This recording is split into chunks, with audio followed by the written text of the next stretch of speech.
In the beginning, I was born and raised in Germany, studied pharmacy in college back then, dropped out of it at the same time when I became a bodybuilding world champion, and fortunate to be invited to the United States. Lived for several years. A gentleman named Edward Connors, a former co-founder of Gold's Gym International, basically the most successful fitness franchise in the world. He, so to speak, opened the doors for me in my fitness career as a professional for several years. That was basically the time of learning a lot on how to manipulate my body in order to be a better competitive bodybuilder. Hi everyone, welcome to the show today. My name is John Drummond or Young Holland. Hi, 大家好，欢迎回到 NG 英文，我是 Stephanie。今天的来宾 Daniel Hill 曾经是全球健美冠军，后来他来到台湾之后就开始创业做水相关的制造业以及消费品。接下来就让我们来欢迎今天的来宾 Daniel。What's up, everyone? Welcome to the NG English show. We are joined today by the man, the myth, the legend, Mr. Daniel Hill. Daniel is a former bodybuilding world champion and has since entered the world of entrepreneurship here in Taiwan with an incredible manufacturing product and consumer product talking about the world of hydration. He is a lifelong learner and so much more. Please welcome Daniel. So nice to be here, John. Thanks for having me. Boom. What's up, Daniel? Man, it's so cool because we got to meet virtually through a friend that I've actually never met in real life, Alan, and he was just sharing how cool he thought, you know, your company, what you're doing in the world of hydration and water and how to educate really around the world of hydration for your body and taking care of yourself and, you know, how to drink better water. But I was hoping we could start with kind of a high level of who is Daniel? Sure. I mean, in the beginning, I was born and raised in Germany, studied pharmacy in college back then, dropped out of it at the same time when I became a bodybuilding world champion. And then I was tremendously fortunate to be invited to the United States, going from Germany to California. Lived for several years in the Mecca and Venice Beach, so to speak. And a gentleman named Edward Connors, the former co-founder of Gold's Gym International, who later sold it, basically the most successful fitness franchise in the world. He, so to speak, opened the doors for me in my fitness career as a professional for several years. And that was basically the time of learning a lot on how to, in that sense, manipulate my body in order to be a better competitive bodybuilder. But a lot of these insights that you start understanding by doing it is deeply related on how the human body works. Once you're a master in manipulating it, you can simultaneously also improve it. And that's where I really realized there's so much that can be done for people in a much more fulfilling way. So that's how I gotten into water. And that's how my passion for water was actually started. So it's much more fulfilling to me, honestly speaking, to make somebody change their life to the better by better hydration. You reach people much better than telling them which type of protein they should eat in order to get more muscle. Yeah, I love that. And that's so true because when you and I met, I was thinking about how important water is to me.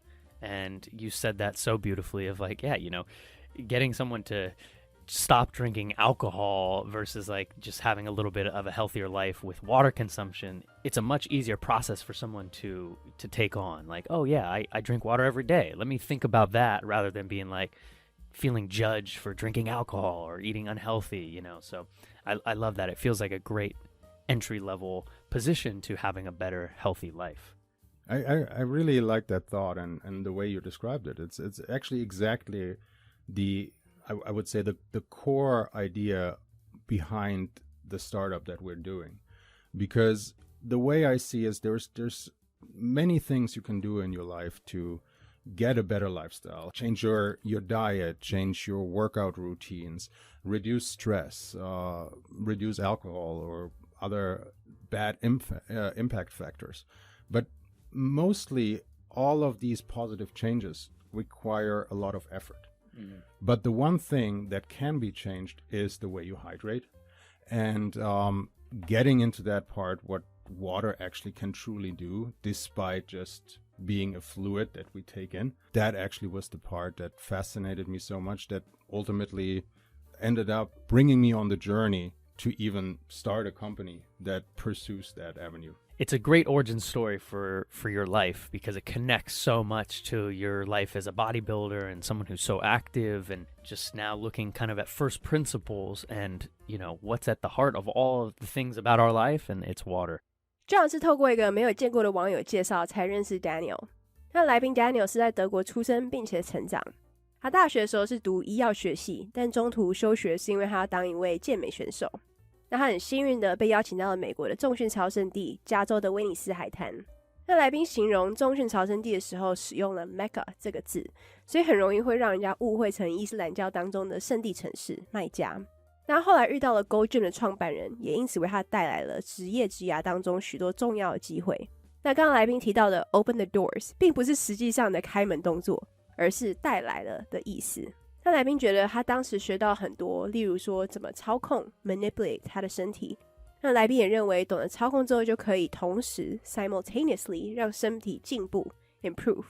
那他认为就是这样子的满足 fulfilling 的感觉，让他开始对于水的产业感兴趣。那其实他觉得叫别人喝比较好的水，比劝别人喝蛋白粉还要好很多。就像 John 说的，其实你总不可能叫一个人完全不喝酒，反而你劝他喝好一点的水，其实更容易一些。那来宾认为有很多事情是可以提升你的生活品质的，像是饮食控制、少喝一点酒之类的，但还是会需要花一点心思。反倒其实水就更容易一些。那来宾觉得水可以改变我们的健康，这件事情本来就是很迷人 fascinating， 因此他踏入了这个领域。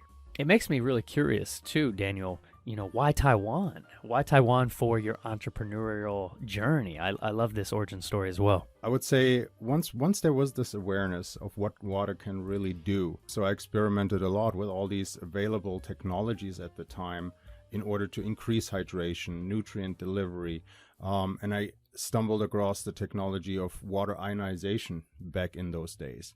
And they had the downside that they are highly expensive devices that only very few people are willing to purchase and get for their homes. I even distributed these devices for several years in my home country, Germany, where I had quite a bit of a following in the fitness community of people who wanted to know what I'm doing, how they can do the same. So that was kind of a side business that I did for several years after bodybuilding. And for that reason, I had to visit a lot of these manufacturers of those devices. And they came mostly from Korea, Japan, but majorly Taiwan. And that's how I ultimately ended up in Taiwan. But at the same time, I realized that the technology is not really that scalable. It's highly expensive. It is prone to malfunction, can easily calcify, break down. And I was fortunate at that time that I was collaborating with a peer-reviewed and publicized water scientist, Dr. Ivan Deuce, who's also an advisor of our company now, to develop a new approach that was much more feasible for commercialization, to input this technology that, so to speak, recreates ionized water based on his findings of multiple studies from sports universities in Italy, and other universities about disease models. So at that time we had this new technology, but we wanted to bring it into the world. We wanted to have more people now benefit from it. Now it's easier to implement, it's easier to access, it's more affordable. But what I figured at that time was trying to work with large corporates or mid-sized companies even they're mainly stuck in their ways, and it's very hard to bring a radical new idea into an established system. And ultimately, I think being exposed to Taiwan and what's possible here with manufacturing, the supply chain, and I would almost say the affordable means to start a new company, I was kind of pushed into that angle of, well, if I care so much about it, then I really have to do the next step, and I have to do it myself if the other companies are not able to change their path in that direction. And I believe that's what startup is about. You get into this field of finding or identifying a problem and having a solution that you really want to push out into the world. And that's the journey we're on. It's such an entrepreneurial journey, like you said, when these big corporations aren't willing to budge, and you're like, well, I guess I got to do my own thing and create my own way, forge my own path, we might say in English. I love that. Is there any bite-sized advice that you can give our audience about some actionable tip that they could take here in Taiwan to have better so-called hydration? I try to keep myself short. I mean, this would be can be a very, very long topic, but I would say nature knows always best. So and I love that about Taiwan, when you go into the forest and hiking, you see sometimes these signboards about negative ions on waterfalls. So the awareness in the East, particularly Japan, I would say, is already much higher towards what good water should be. It's still a very blue ocean topic, but when looking to nature, you can see there is very particular places with so-called healing springs. You find monasteries built around it, and places where people with a lot of joint pain or arthritis go there and then they get some relief. And this is kind of the water that is most life-supporting and life-giving, or life-promoting in that sense. But we have lost touch to that. We have lost access to it through our now modern urbanized lifestyle. So how do we get that back? And that is actually one of the core topics that we try to solve with Aquivio. But at the same time, so we are recreating these characteristics of water as we can find it in nature, as close as possible to our scientific understanding, to our technological limitations, but at least get it back to that natural state that is so beneficial, that we have lost by being disconnected to nature. So without going too deep into it, I would always encourage to look what nature really does. And the one thing to think about is, in nature you will never find a completely depleted water. Right. It should still have these natural characteristics. Right.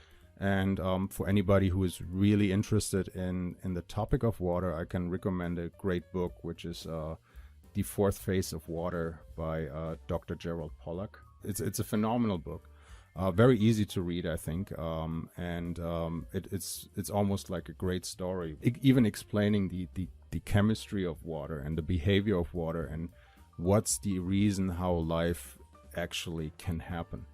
And based on that, which is very aligned with those findings of Dr. Deuce in Italy, we have conceptualized the water treatment equipment as we're doing it. Yeah, and so kind of to sum that up, what you're saying is so beautifully, if humans weren't here, what would natural springs and rivers, how would that water look before we polluted it, let's call it, and get as close to that as you can? Is that right? I would even say look beyond. It's you can easily see that if you have animals, you have a dog or a cat, and you watch them, you might even have a nice filtration system at home. But once you take them outside on the street, they might prefer the muddy puddle They do. over your water at home. They do, and I always worry about them because I have 2 dogs here in Taiwan, and I'm worried that they're going to get sick off of drinking that. Well, they have defense mechanisms. I mean, I wouldn't recommend that for us humans to do, but they can handle it. But this is the interesting part. By instinct, they go to this more natural source. Instead of going for our processed source. And it's very, very phenomenal to see, because I think by not only the detachment from nature in our modern way of living, we have also probably lost a lot of this intuition or instinct right. Of identifying what's good and what's bad for us. Yeah, and it's interesting. I'm going to have to, you're sparking some curiosity in me to look a little bit further into my dog's natural instincts to go to muddy water. I love it, man. Well, I wish you nothing but success in the world of hydration and sharing all of these, groundbreaking and intuitive realizations of getting us back to kind of healthy sources of water. And I love that your company is focused on that. So keep on keeping on fighting that good fight. Thinking a little bit about your English development, Daniel, because, you know, as you said, you were born in Germany and now have kind of just been going on that journey with language around the world with bodybuilding and now with entrepreneurship. Can you take us through a little bit about your English development? 当他有意识到 aware 水可以做到的事情之后，他就利用了他现有的资源去做一些实验。那他也因此发现了离子水 ionization 的技术。那当时其实机器都蛮贵的，所以比较少人会愿意花钱放在家里。那他曾经在德国的时候把这些东西卖给想要追随他生活方式的人，或者想要了解他在做什么的人。那这一直是他健美后几年从事的一个副业。他也因此见了很多的制造商 manufacturers， 而且大部分 mostly 都是在日本、韩国以及主要的 majorly 在台湾。那这是他最终 ultimately 会在台湾的原因。那这项技术其实很难被扩展 scalable， 因为很贵，而且很容易故障 malfunction。那他当时很幸运的遇到一个研究水相关的科学家，并且找出一个更可行 feasible 的方式，让这个变成一个商业化 commercialization 的东西。那有了这项技术之后，他便希望可以有更多人因此而受益 benefit， 因为变得更容易执行 implement， 更容易取得 access， 跟更负担得起 affordable。 那他本来就想过跟大集团合作，但是要将一个这样子的想法打入一个历史悠久又成熟的产业当中，其实比较不容易，所以他最后决定自己做。他觉得其实新创就是这样子，你找到了问题并且有一个解决方案，就是要去尝试。那像 John 说的 forge your own path， 就是开辟自己的路。那我觉得这应该是很多创业家当初的想法。那所以来宾给大家喝水的建议就是自然就好。像他很喜欢台湾的地方，就是他去爬山的时候其实很常在瀑布旁边看到含有负离子的告示牌，所以其实他觉得东方对于水的观念已经算是蛮完整的。像如果你们观察大自然的话，其实有很多特定的 particular 的地方，会有一些什么疗愈温泉 healing springs， 甚至是有一些修道院 monastery 会围绕着这些地方建造。那因此也有很多关节疼痛的人会去这些地方让自己舒缓。那其实因为我们现代生活的方式，其实我们也渐渐失去了这种渠道，所以来宾的公司其实是将这些自然水的特征保留住。像如果家里有宠物的人，可能就会发现你家里就算用再好再贵的滤清水，但可能宠物出门的时候还是会比较想要喝泥巴水，但这其实是他们的直觉 instinct。 那宠物的话是没有关系啦，因为他们本身就有抵抗力，但是我们人类的话我就不建议咯。但是回归到其实我们人类已经渐渐失去这种直觉性的饮食，像我们甚至不能确定自己吃或喝的东西到底是不是真的对我们身体健康好的。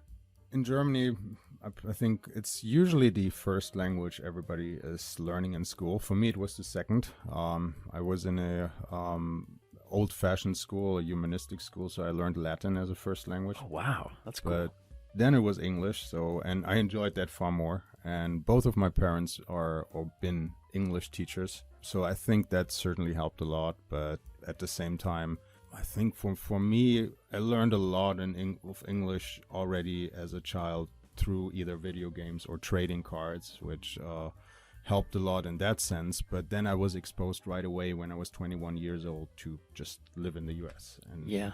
So that was one aspect that Mr. Ed Connors, the Gold's Gym International founder, he always said that this was something so valuable to get decently fluent in English quite fast and have that chance to bridge the gap between Europe and America. And I would say that that counts for any language. So unfortunately, it was so easy for me in Taiwan not to learn Chinese through having two business partners that both speak the local language. So I unfortunately can do very well with English here, which is fortunate or unfortunate, depending on how you look at it. But at the same time, English is therefore, of course, the most important tool for me with existing in Taiwan and doing cross-border business with America, Europe, and Taiwan. Yeah, it's so interesting how Edward Connors has kind of instilled that, and so true, and how you applied it to actually every language. You know, the more languages you actually know, the more bridging of gaps you can do. and to now be able to bridge Asia to Europe to, the US, for example, with German, with English, with Mandarin, with your business partners. You've got really the majority of the world right there. We'll get you learning some Arabic next, and then you got the whole population. I love it. And so thinking about now kind of with your work, being in Taiwan, but having a business partner focusing on kind of the Mandarin side with the manufacturers, are you using mostly English to connect back to the Western markets? Yes and no, not at this point yet. I mean, we're still very early. We have launched our product nationwide in Taiwan, so always looking for gyms and offices that want to collaborate with us. But we are launching now in the US. We have incorporated our headquarters there. So at the same time, the focus will be the US market in that sense, for where I'm, of course, will be utilizing the network that we have from living there. But at the same time, also our advisors and mentors. For instance, one of our investors comes from the Silicon Valley. His name is Jameson Su, and he's giving us a lot of guidance and mentorship on how to get the company on the right path, especially when it comes to being first a Taiwan company that is now fully shifting their focus, especially for the development and growth in the US market. Yeah, it's very cool. Awesome, Daniel. Well, thank you for sharing some very insightful and very scientific approaches to water. I think, you're going to have to come back and do a whole nother show just on water. 其实在德国，英文是很多人的第一语言，但因为来宾他的学校比较老派 old-fashioned， 所以他学的第一个语言是拉丁文，第二个语言才是英文。那再加上父母都是英文老师，所以这对他来讲其实蛮容易的。那在小时候，其实他就通过游戏跟交换卡片学了蛮多英文的，而且他在21岁的时候就到了美国生活。也因为他的英文能力很好，所以因此他成为了拉进欧洲跟美国健身界当中的一个桥梁。但其实来宾来到台湾之后，他并没有特别学中文，因为他觉得就是大部分人用英文就可以了。那主要是因为他的合伙人都是可以用英文沟通的，那同时他们也能说中文。可是其实对于公司来说，英文是蛮重要的，因为他需要跟美国跟欧洲沟通。那他们已经在全台上市了，并且有在跟各大健身房跟公司洽谈。那他们的下一步是要前往美国，因为他们有一位矽谷的投资人正在辅导他们，所以目前的计划就是这样哦。Thinking about a question I'd love to end with on the show is, if you could go back and talk to a younger Daniel, would there be any advice you give yourself about language, hydration, fitness, anything? I honestly cannot really say that I believe that if I changed A, I would achieve B. I think everything is somehow connected, as at least it was in my path that way. I felt always very fortunate that I was always able to follow the path that was in front of me. And I believe I would say, especially when you're getting into the point of doing a startup, I take a lot of experience from bodybuilding, where you had to be comfortable in the uncomfortable. So the growth starts where the pain begins. And I think that is something that constantly will happen during startup life. You will constantly run into problems. You constantly need to solve problems. And as we said before, I mean, the purpose of a startup is to solve a problem. So it will be hard for whatever reason in front of you. But at the same time, I think which over the years you get more not really comfortable, of course, in the uncomfortable. You still want to maintain this constant drive and ambition, but at the same time get comfortable with using the pain as motivation to move forward, but at the same time understand that sometimes an iron needs to be forged in fire, but also needs time to cool down. Ooh, that's a lot. You got a lot of beauty right there, my man. Some keys that I wanted to just grab, right? That resilience that you're building by pushing yourself out of that comfort zone. Great analogy and slogan for life of the growth starts where the pain begins. Is that right? I would say so. Oh, yeah, I love that, man. And that's so true. And that's originating from your bodybuilding experiences, but now applied to your entrepreneurship. And that's just a great metaphor to live by right there. we're gonna have to end on that note, my man.